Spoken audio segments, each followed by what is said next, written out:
ഇന്ന് ജൂലൈ 12 അന്താരാഷ്ട്ര മലാല ദിനം. സ്ത്രീ വിദ്യാഭ്യാസത്തിനായി പ്രവർത്തിക്കുന്ന പാകിസ്ഥാന്റെ ആക്ടിവിസ്റ്റും ഫെമിനിസ്റ്റും ഏറ്റവും പ്രായം കുറഞ്ഞ നോബൽ സമ്മാന ജേതാവുമാണ് മലാല യൂസഫ്സായി. പെൺകുട്ടികൾ സ്കൂൾ വിദ്യാഭ്യാസം നേടുന്നതിനെതിരെയുള്ള താലിബാന്റെ നിരോധനത്തോടുള്ള പ്രതിഷേധത്തിന്റെയും അതുമായി ബന്ധപ്പെട്ട സാമൂഹ്യ സക്രിയതയുടെയും പേരിലാണ് മലാല അറിയപ്പെടുന്നത്. സ്വാത് താഴ്വരയിൽ താലിബാന്റെ നിയന്ത്രണത്തിലുള്ള ജീവിത പശ്ചാത്തലത്തെ സംബന്ധിച്ച് 2009 കേവലം 11 വയസ്സുള്ളപ്പോൾ BBC വേണ്ടി മലാല എഴുതി തുടങ്ങിയ ബ്ലോഗുകളാണ് അവളെ ലോക ശ്രദ്ധേയയാക്കിയത്. പിന്നീട് പല പുരസ്കാരങ്ങൾക്കും നാമനിർദ്ദേശം ചെയ്യപ്പെട്ട മലാല പാകിസ്ഥാന്റെ ആദ്യത്തെ ദേശീയ സമാധാന പുരസ്കാരത്തിന് അർഹയായി.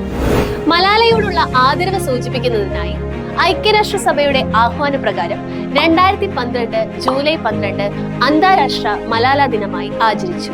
2015 ലോകത്തെ എല്ലാ പെൺകുട്ടികളെയും വിദ്യാലയത്തിലേക്ക് എത്തിക്കുന്നതിനുള്ള ഐക്യരാഷ്ട്രസഭയുടെ പ്രചരണ പരിപാടിയുടെ മുദ്രാവാക്യം ഇതാണ്: മീ ടു മലാല.